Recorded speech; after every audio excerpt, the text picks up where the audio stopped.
Copper is an all-time high, but are there options to invest in the red metal without the risk of the mining investments? We interview Amerigo Resources, a copper leverage company with predictable results and a focus on shareholder returns. If you are interested in investing in the world's greenest copper producer, you can miss this program.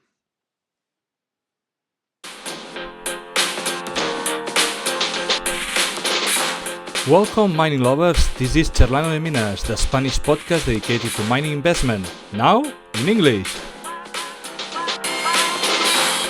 Do you want to learn? Subscribe. Do you want more content in English? Leave us a comment.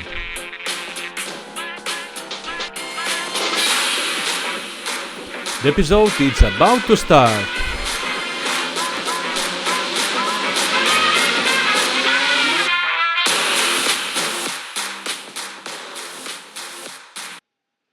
Bear in mind that this interview has been translated with the help of artificial intelligence from Spanish. You can find minor defects due to the translation method. Welcome to a new episode of Charlando de Minas, the only Spanish podcast dedicated to mining and commodity investment. Today, in English. Today we have the privilege to have Aurora Davidson, former president, CEO, and director of Amerigo Resources, which is a unique company in the mining sector with an innovative and sustainable approach to copper and molybdenum extraction. If you are listening to this and you were expecting to have this episode in Spanish, don't worry. Check around the channel and you will find the original interview with Aurora in the language of Cervantes. If you are a newcomer and you haven't subscribed to the channel yet, please do it so. And we keep it with different content about mining and commodity investment. Amerigo Resources operates through its Chilean subsidiary, Minera Valle Central, under a long-term agreement with El Teniente division, the world's largest underground copper mine operated by Codelco, Chile's state-owned mining company. This agreement allows them to treat both new and historical tailings in order to extract copper and molybdenum, subsequently selling them at market price. What sets Amerigo apart is not only the ability to generate value from mining waste, but also its resilient business model, which mitigate the traditional risks associated with mining. In addition, the company is known for its commitment to the shareholder return, implementing a consistent dividend policy and share buybacks. In today's episode, we will explore how Amerigo Resources has managed to maintain a successful sustaining operation, the challenge and opportunities facing the current copper markets, and its vision for the future of both mining and sustainability as a company. Amerigo Resources is listed in the Toronto Stock Exchange under the ticker symbol ARG.TO. Hi Aurora, how are you? Welcome to the program. Hello, Amadeo. Thank you for inviting us to this important means of dissemination, Charlando de Minas.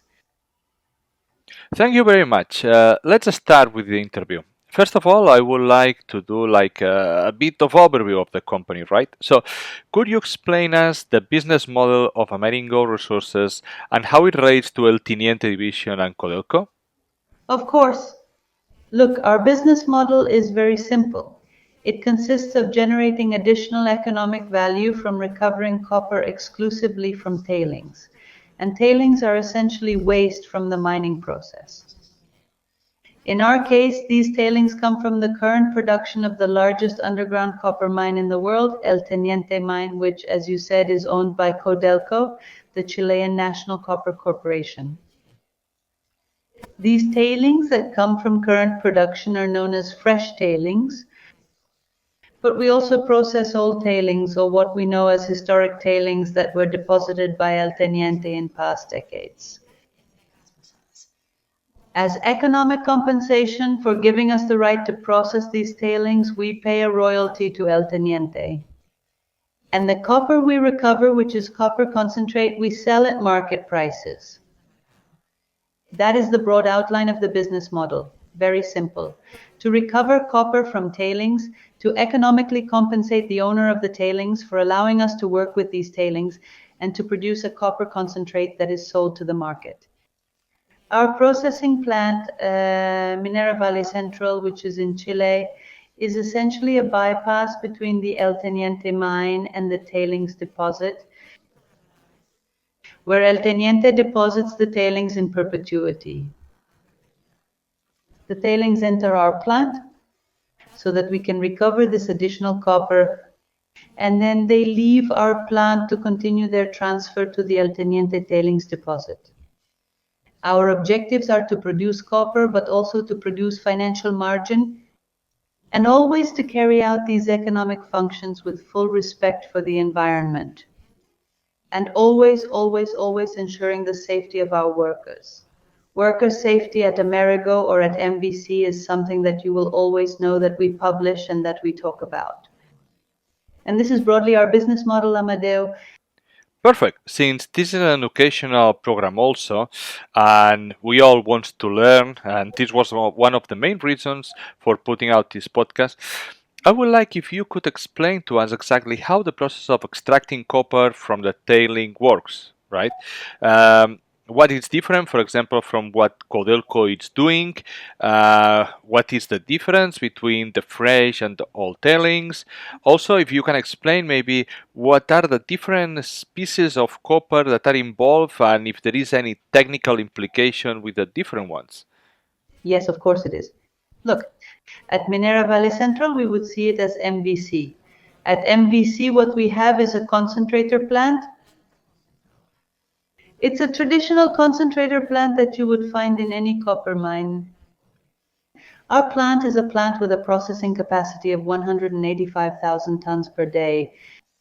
And it is essentially a plant with milling and flotation circuits to recover, as I was saying before, copper concentrates and also molybdenum as a byproduct.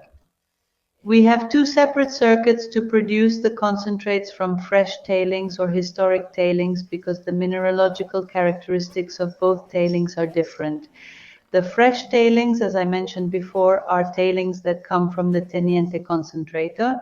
The Teniente has already concentrated that material. It has a tailing as a receipt of its process, and that is what we receive. So it is a material by definition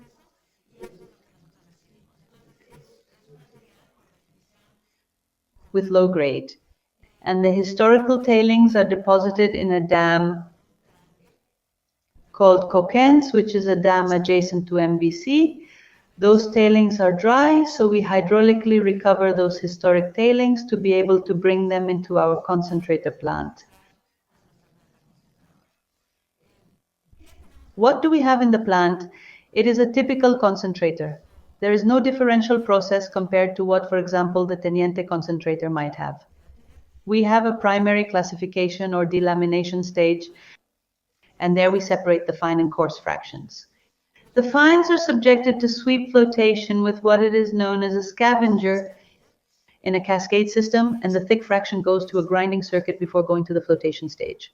Before proceeding to the conventional froth flotation stage, the ground coarse fraction passes to a conventional flotation and cleaning circuit, and from there a combined copper and molybdenum bulk concentrate is produced. This first concentrate is regrinded, passed to a second stage of grinding and cleaning to improve copper and molybdenum grades, and then goes to selective flotation to recover the molybdenum. Tailings from the moly circuit become the final copper concentrate, and once this process is completed, the molybdenum is recovered. And once this process concludes, the final tailings in MVC, both from the fresh and the historical tailings, are thickened before they are passed on to be recycled as copper concentrate. Before they are discharged to the tailings channel, which is the Teniente's own tailings channel, which leads these tailings to the Karen Reservoir. The water that is left over, the excess overflow water from these thickeners, is recirculated in the plant, in the MVC plant, as process water. So it's a very traditional, there is no proprietary technology, there is nothing different. It is simply a metallurgical discipline of working with low-grade material. What do we work with in MVC? To answer the second part of your question, fundamentally with sulfides. In the fresh tailings, most of the copper is chalcopyrite, and we have secondary forms of sulfides such as chalcocite, we have bornite and cobalite. And of the historic tailings, most of it, 75% or so of the copper is in secondary copper minerals, and 17% of it is in the form of chalcopyrite. And in both fresh and historic and molybdenum, it occurs as molybdenite. Very, very interesting. And I have now two questions that come to me right now. The concentration. You told me that they were low. What kind of concentration do you have in the fresh and historical? Do you know approximately? Yes, look, we report that information always in our press releases. Amadeo, I am going to give you exactly right now, if you give me a minute, the last ones reported. We just reported the first quarter of the year. And we have all this information here. Let me give you all the data directly, because it varies obviously from quarter to quarter. We essentially work with the production plan of the El Teniente in terms of the material that we receive from the freshers. And in the Cocanes extraction plan, we develop our own annual production plan. And we have that information. Look, in the Q1, the quarter that just ended March 31st, the grade that we had in the fresh tailings is 0.177%. And the grade of the cocaines of the historical tailings is 0.251%.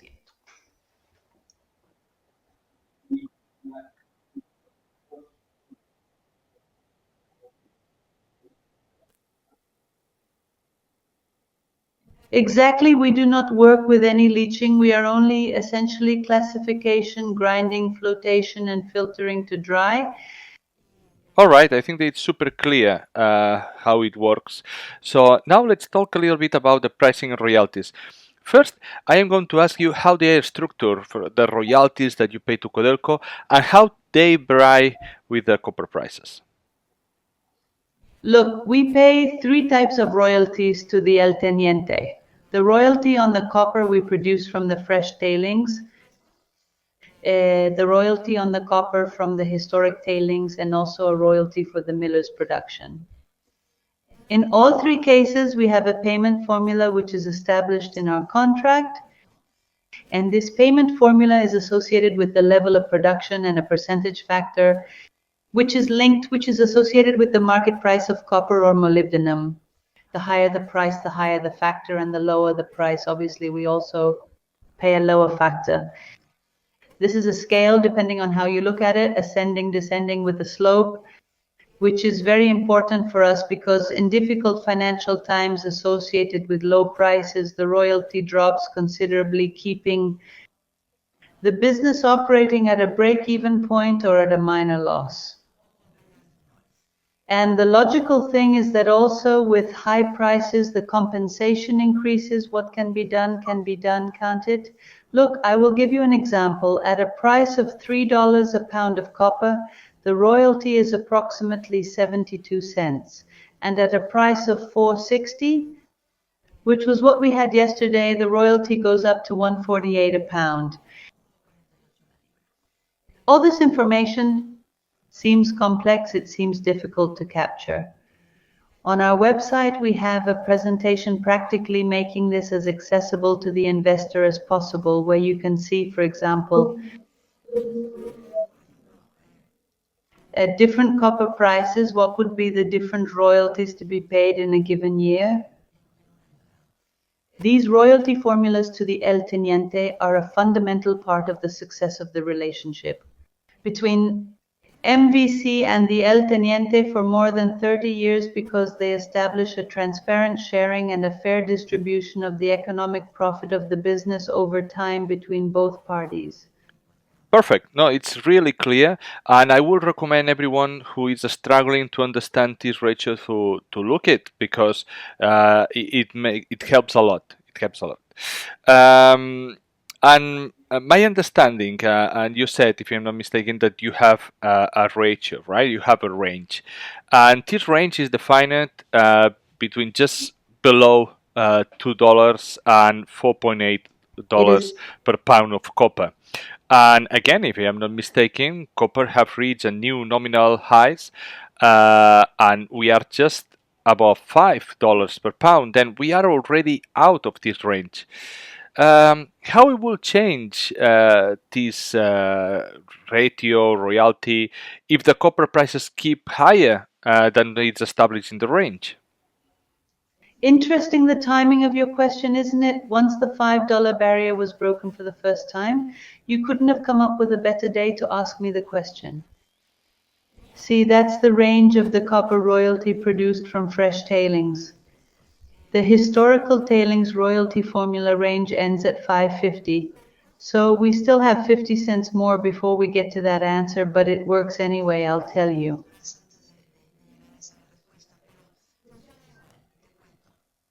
Our contract indicates that if the market price is outside the range for 2 consecutive months, or if we are above 480 or 550 for both types of tailings, and the projections indicate its permanence in time, that is, it is not only 2 months have passed, they are 2 consecutive months, but we are indicating that we are going to continue with this price level, so we must meet with the El Teniente to review the extension of the scale, maintaining the balance between the parties.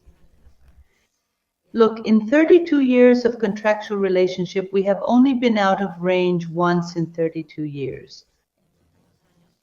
When the price of molybdenum did not go down several years ago, and on that occasion the adjustment was made quickly, we know what the formula is, we know what the scale is, and it simply continues with the same Perfect. slope. Now I have a question that came out after talking about the concentration of the different tailings and the copper price. No, do you guys end up deciding which tailing you work with depending a little bit on the copper price? Do you understand me? That a higher price may be worth it to produce in the less concentrate tailings, and when the price is more depressed, maybe do you need to sell more and therefore you're losing a high concentration tailing? Or the copper price does not decide which tailing are you working on? 4 years ago, when I began to serve as CEO of Amerigo, we made the decision to always favor the processing of fresh tailings. Why? Because if you don't process it, you are incurring an opportunity cost where that tailings passed and you didn't recover anything. Historic tailings are finite. Historic tailings are available under our contract for us to process. But to give you an absurd example, if we decided to privilege exclusively the treatment of historic tailings, then you would get them out quickly, and then what would you be left with? So the resource that we always privilege according to the El Teniente mining plan is to process fresh tailings and continue to introduce as a second layer the processing of historic tailings to have the full capacity of the plant to reach our production goals, but privileging irrespective of the copper price the processing of fresh tailings. That's perfect, super clear. The agreement with Codelco runs until 2037, right? And how these agreements are managed and reviewed. I know that we are talking long in a long term because it's over 10 years still for this renewing. But what is your long-term vision regarding this contract? Do you think that will be extended? What are your vision? Let me give you a historical reference because it is always good to do it this way because we have been through this. The current agreement that we have with Codelco dates back to April 2014, and our previous contract, which is the contract that was in force between Minera Valle Central and El Teniente when Amerigo acquired Minera Valle Central in 2003, had an expiration date in the year 2021. What happened? Then years before reaching 2021, we began to talk with El Teniente. We began to express our interest in extending the contract, and that was done. So you do not arrive and knock on the door the day before. Obviously, Codelco is a large company. It is a state-owned company, and the management and agreement of a long-term contract obviously takes time. So you have to take all time precautions to be able to have a constructive dialogue and a productive dialogue with the counterpart. Now I'm going to ask you the main operating costs that Amerigo has and how they influence your overall cost structure. What is your cash cost and what is the all-include sustaining cost? I also tell you that you are the man of key dates. Last week we reported financial results, so I have the fresh data here. In the first quarter of 2024, our normalized cash cost was $1.89 a pound, and our all-in sustaining cost normalized was $1.89 a pound. And our normalized all-in sustaining cost was 350 cents a pound, and our normalized all-in sustaining cost was 350 cents a pound. The renewal of the collective bargaining agreement, so it affects the normal cost of the operation. I am giving you the 189 of cash costs and 350 of the all-inclusive. Let me tell you a little bit about our cost structure. What are our main costs? In this order, they are energy, labor, lime, and the steel that is used in the grinding media. Now, if we go to the cash cost computation, which as you know is a non-accounting measure in the mining industry, and it is a mix between the state cost elements and the byproduct of the milling enters as a credit, then it is a different formula, but everyone understands what cash cost is when you are looking to invest in the mining industry. What do we have? We have treatment and refining charges are included in there. And in this case, in order of importance, we have energy as number one. Treatment and refining as number two, labor, lime, and grinding media. Now, molybdenum sales are included in the cash cost as a credit, right? So they can be very significant. For example, in the last quarter, we had molybdenum credits of 34 cents per pound. If we add to the cash cost the royalties to the El Teniente and the depreciation, we arrive at a total cost. And if we add to the total cost the sustaining capex or sustaining fixed asset investment and the head office administrative costs, that's where we get to 350 a pound. To finish the discussion of costs is that we go into each year knowing to a large extent what our cash cost is going to be. Why? Because in energy costs we have a long-term contract, we have a fixed rate that is subject only to inflationary annual adjustments. And we are also subject to transfer charges from Chile's central grid to large consumers, but the bulk of the energy cost is well defined. Each year, we negotiate in advance, at least in annual supply, the supply of steel and lime. And, well, the treatment charges are based on the annual benchmark that applies to all copper producers. So our cash cost variability, where is it going to come from? It's going to be dictated, obviously, by our management of other direct costs. And we do a very good job there. Our people in Chile do an excellent job managing and controlling costs. It will be dictated by the strength or weakness of the Chilean peso against the US dollar and by the price of molybdenum. Every year in our first press release, we report our guidance to the market, indicating this is the cash cost we are targeting and the sensitivities for currency change, for molybdenum price change. It would be such and everything is practically outlined so that everyone can build their own model based on the inputs that you want to use. Perfect. I think that there are a lot of investors that like Amerigo Resources because the leverage that they have in the metal, but also of the limited risk versus the mining operations. Do you think that this kind of investor is the one that invests in Amerigo? Look, in general terms, the investors that we have in Amerigo are looking precisely to have the leverage that you mentioned of the copper price. That is what calls them is the main interest. In the Amerigos, our annual production, which is approximately 30,000 tons of fine copper per year, puts us in the equivalent of a medium-sized mine. And given that our activity starts and ends with the concentrate, then forget about it. We don't have many of the typical risks of the industry. We are practically working in one stage. in what would be the more industrial stage of copper recovery. In fact, many times in my presentations, I present Amerigo as the copper factory. It is not a copper mine, it is a copper factory. Amerigo acquired MVC 20 years ago and has invested hundreds of millions of dollars to reach the current production levels. So we invested in sustaining capex, but we no longer have to invest in growth capex. We are already at the target processing capacity we had when the company was purchased. We are at 185,000 tons per day of processing. This situation has allowed us for the last 2 years to return capital to investors. And so the profile of our investors has also evolved to include yield investors who are looking for a dividend and who are looking for cash flow security. We'll go into detail later because I think that it's a very important part of the company, isn't it? The investment in terms of dividends and shareholder return. There is another type of investor that I think that could be really interesting with Amerigo Resources, and it's the one that makes investment thinking about sustainability, right? I think that the copper that you end up generating should be green copper.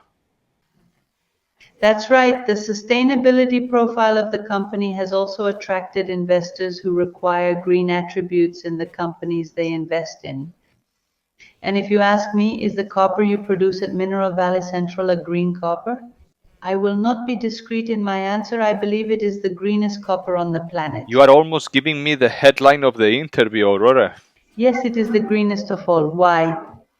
The copper we receive comes on the one hand exclusively from the El Teniente mine.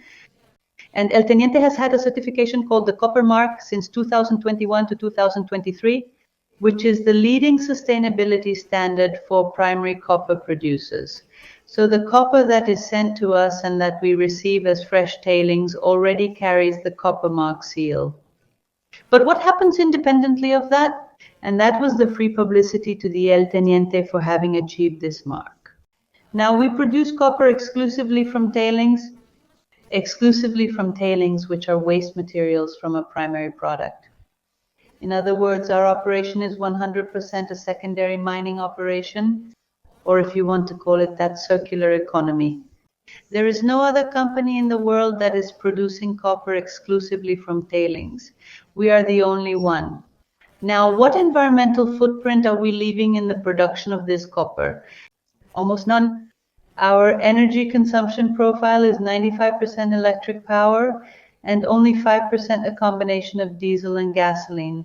And of the 95% electrical energy, what we use at MVC is 100% renewable since 2020 with Palmer certification.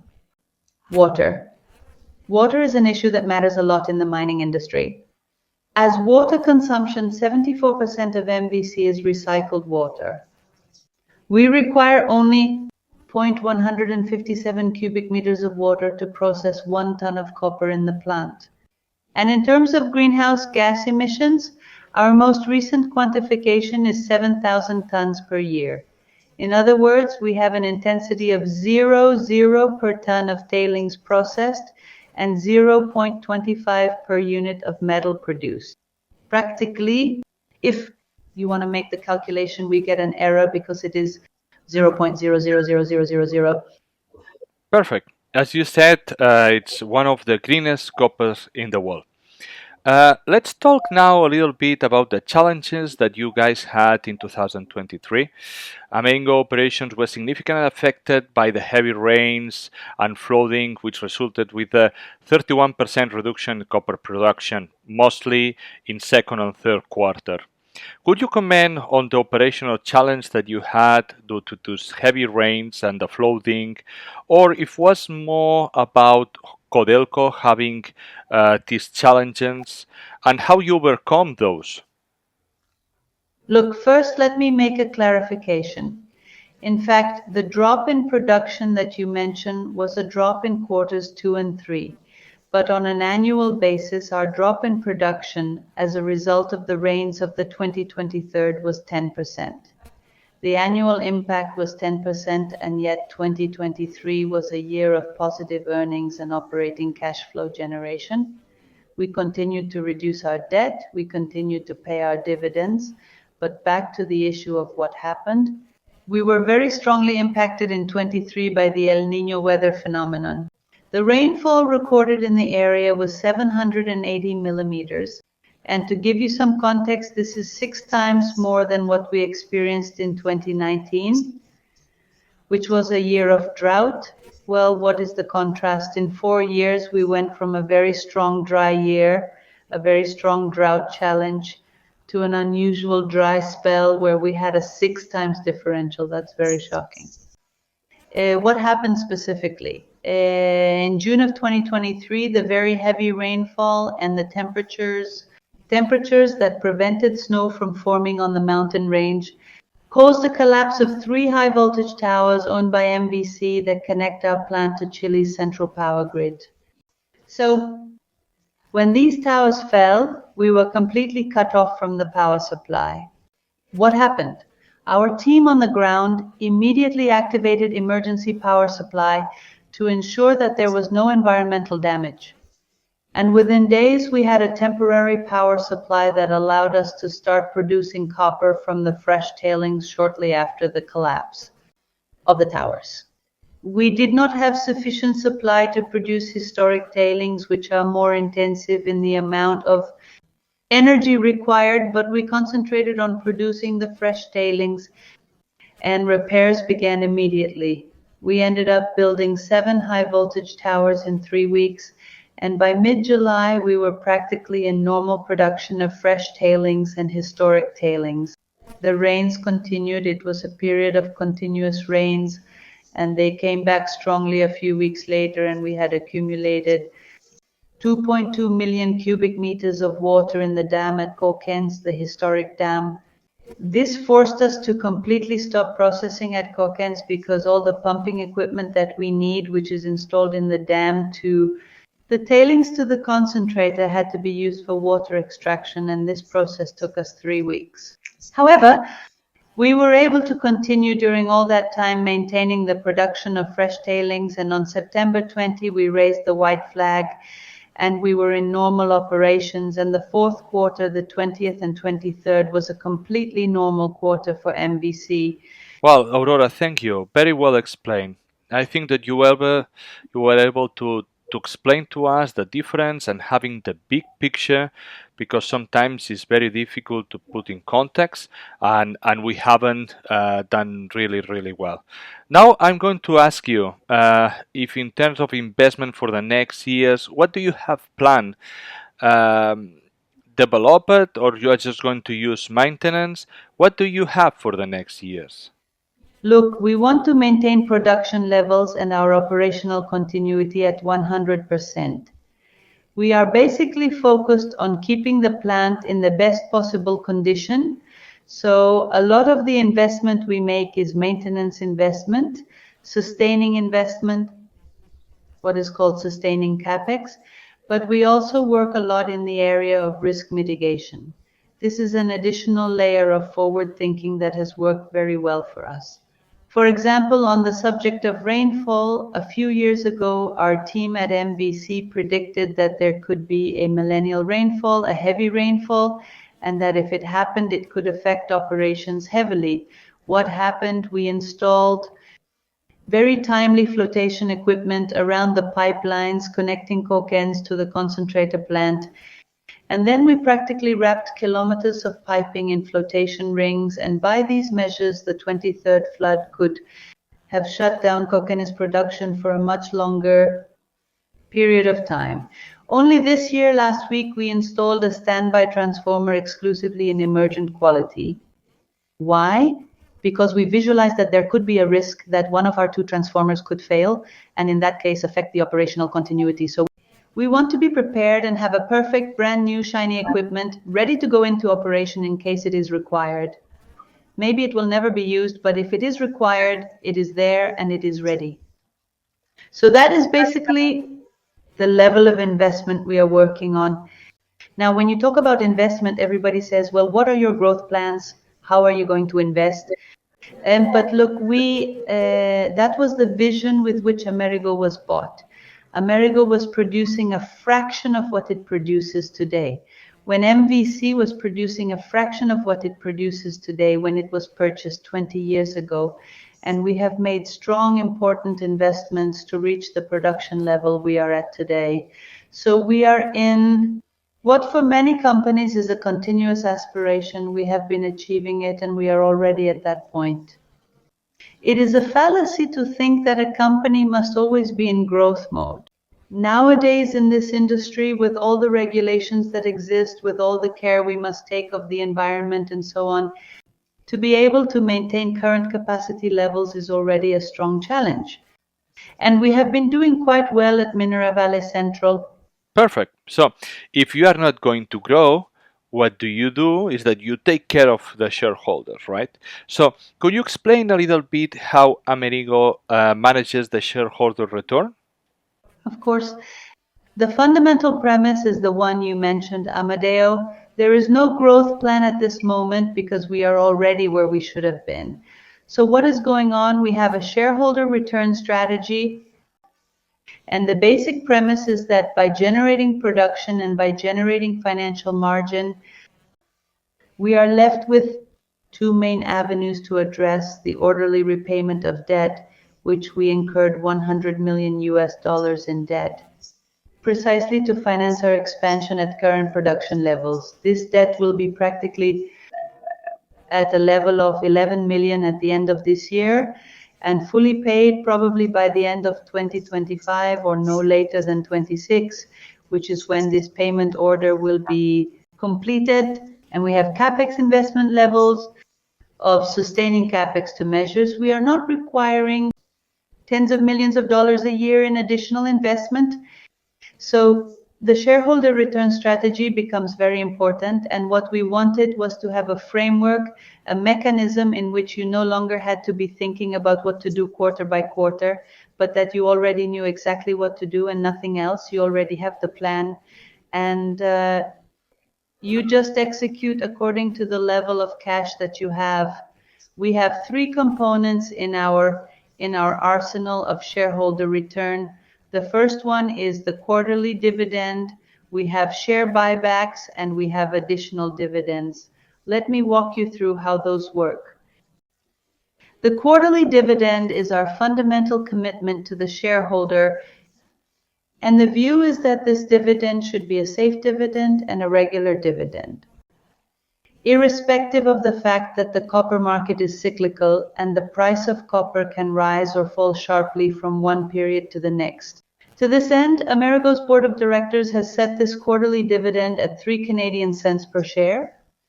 Even with the challenges of El Niño, for example, we were able to pay this dividend without any interruption and are about to pay our 11th consecutive quarterly dividend. In addition to the quarterly dividend, if we have additional cash surpluses that are in response to the copper price, we entered into two distributions of the share repurchase, in which we have had strong activity in recent years. We have retired 11% of the existing shares at the beginning of the buyback program.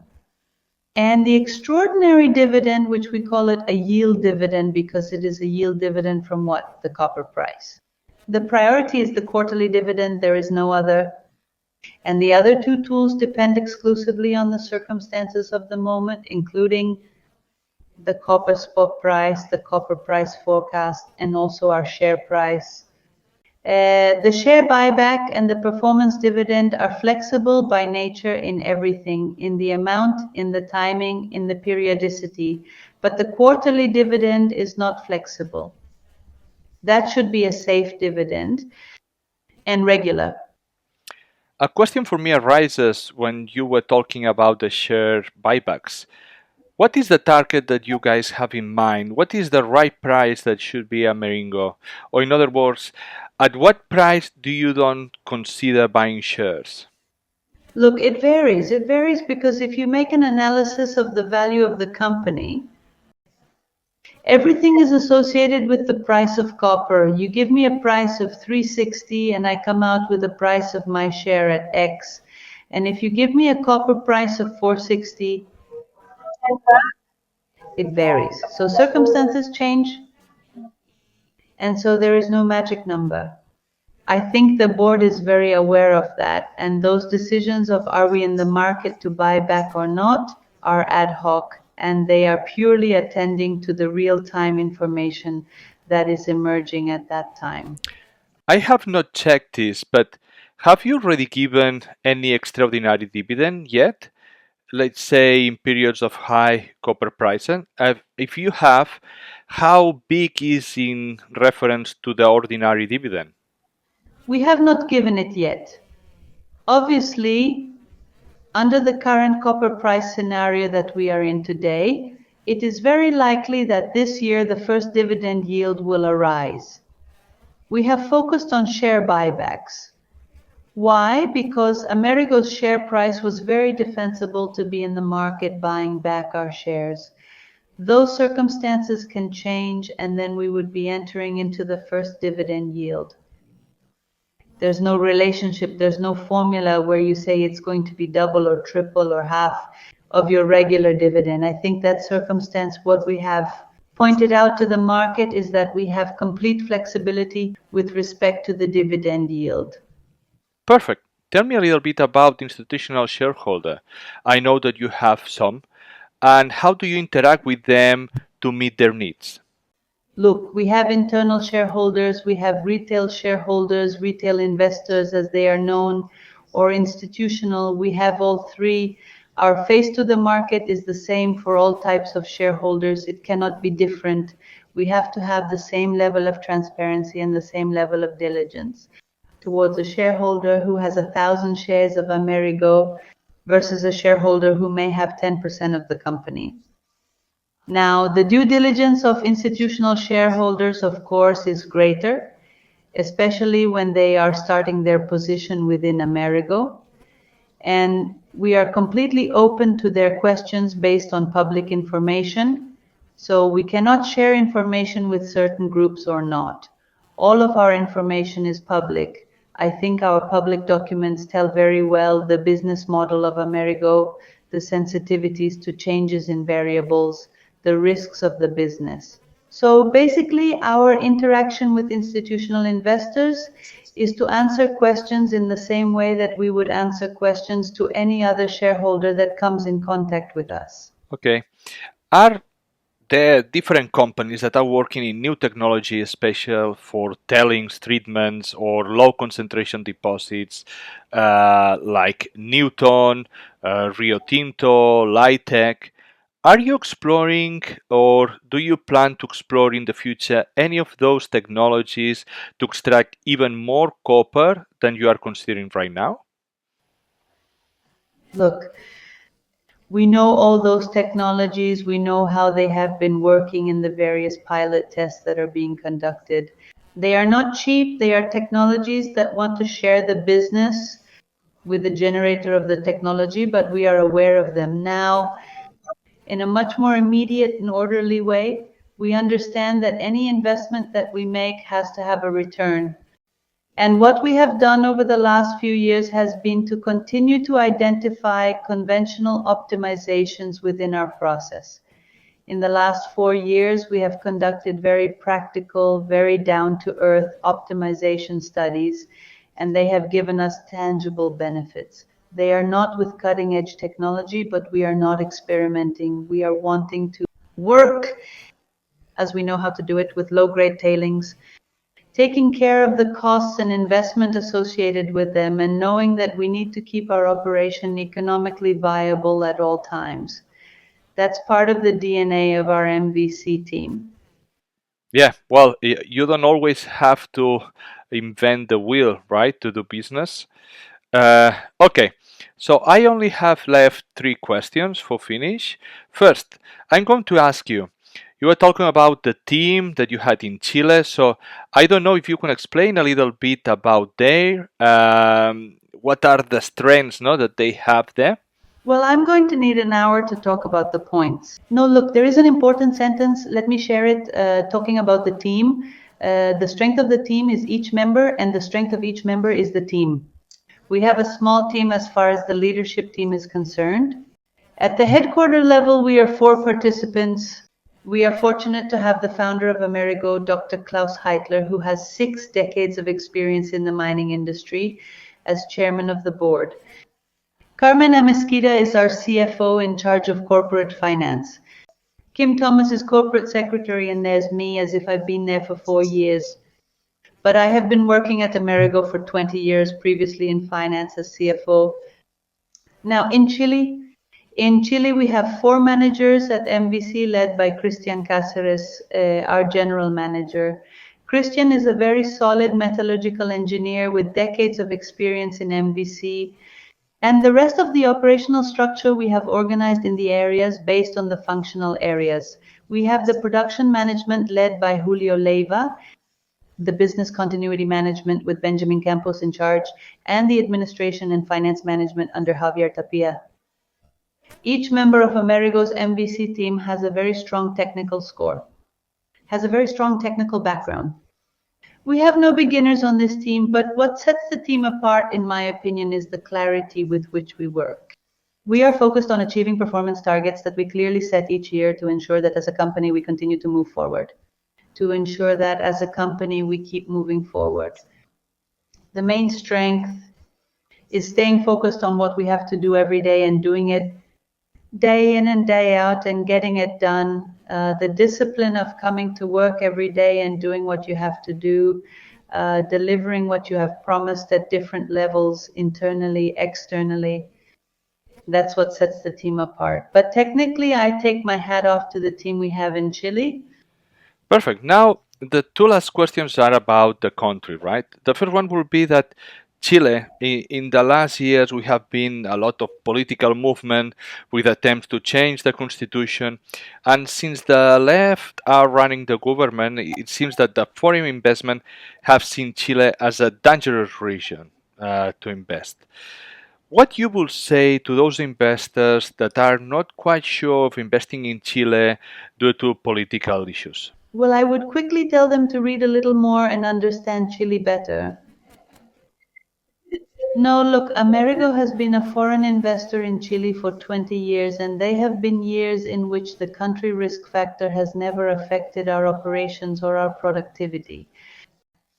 The political life in Chile since the restitution of democracy in 1990 has been very orderly and respectful in every sense of the legal frameworks. Every 4 years, there are presidential elections, there are no eventualities, power is transferred peacefully, and generally, yes, as I mentioned, there are no legal frameworks. And generally, yes, as you mentioned, it is transferred from a party more tenient to the left to one more tenient to the right. That balance is given. Now, as strengths, Chile is an eminently mining country, particularly talking about copper. So they understand what the copper industry is and they protect it. Chile has had a stable economic growth for decades, and the macro policies they have in Chile are solid and have worked very well for them. Now, there are challenges. Of course, there are challenges in every country. Chile continues to work in areas that are important: the pension system, public health, public education. But this situation that has occurred and that you mentioned in the question of possible revisions to the Constitution, what has happened? The business community, and I would also say the common citizen, have resisted to make very strong changes, to make structural changes. And this can be explained, I believe, because Chile is looking for continuity, stability, and certainty. The example of these revisions to the Constitution is the best example. A proposal to adopt a Nobel Constitution, a completely new constitution, and it was rejected. And then they came back to the floor with a second proposal to amend the current constitution, and it was also rejected. These results should be read as a vote of confidence from a Chile that wants to be a stable country and does not want to have volatility and too abrupt changes, right? I would say that there can changes of tendency between one presidential term and the next in Chile, but the experience we have lived through indicates that the business environment and the participation of society in general, of civil society, are very important modulants to maintain an environment of stability and growth in Chile. And that is good for Chileans and it is good for foreign investors as well. And the last question that came out during this interview, it's about Codelco. Codelco is a state-owned company, and I understand that have some kind of governments and that might change depending of the political color that is running. But how this affects to the relationship with Amerigo? Uh, do you find some stability? Do you think that the relations are more complicated depending who is running the government? It is an institutional relationship. It is a good, positive, constructive relationship. And Codelco's corporate governance is clearly established to be a corporate governance that looks after the interests of the company. So we have not seen strong changes with changes of governments. Codelco is Codelco. It is the people of Chile. It is the salary of Chile. It is a great company to have a relationship with. Perfect, Aurora. This was my last question. It has been a awesome interview. I had enjoyed a lot this conversation about Amerigo. I think that we have checked project, the company, and how do you guys take care of the shareholders. That I think that is one of the strengths of the company. I will ask you if you want the last minute to try to convince any shareholder that might hear or might discover with this talk Amerigo and it's considering maybe to invest. Thank you, Amadeo. It has been a very interesting conversation. You raised it all very well, and we covered all the points that I think are important to communicate with respect to Amerigo. What differentiates us as a different copper producer, which in my opinion gives us strengths, minimizes risks or reduces risks, keeps us exposed to the copper price, which is fundamental and I think is a very important point of interest in the market today. But also the fact that most of the mining companies always stay in that energy of growth. I want another project. Now I'm going to start exploring. Now I'm going to do a merger. I'm going to see who I buy. Everybody wants to consolidate and get bigger and bigger. Few companies, I would tell you that perhaps you could count on the finger of your hand are the companies that are focused on one operation. We are uni-operational. We are in a very solid jurisdiction from our point of view, and I think it has been proven over time. Distinguishes us is this long-term relationship that we have to process these tailings to produce a green copper. Green copper, we talk about it, and the fact that we already have the experience of having executed our shareholder return strategy for the last 3 years, 2.5 years, it has worked very well and it is practically ready to be leveraged with the copper prices we are seeing. So I think this is a very important moment of consolidation for Amerigo, a moment that we have been looking for since 20 years ago when we acquired the company. This is where we wanted to be. And we are now here, and it is important for us to communicate where we are and what we are about. For us to communicate where we are and what we offer to an investor who wants this exposure to copper.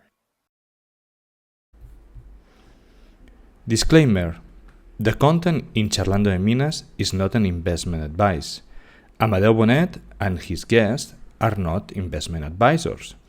The authors may have interest in the companies mentioned in this publication. They may also have bias and not be impartial. The information in this publication and all the others in Charlando de Minas is impersonal by nature and should be considered as an entertainment product. The minimum risk of any investment mentioned in this video is 100% of the capital. Before to make any investment decision, contact to a financial or investment advisor or someone qualified with experience. These broadcasts are a narrative of my learnings in the world of commodities and mining investment. In this podcast, we will try to bring experts, professionals, and companies. If you like it, please subscribe. I am Amadeo Bonet. Welcome to Charlando de Minas.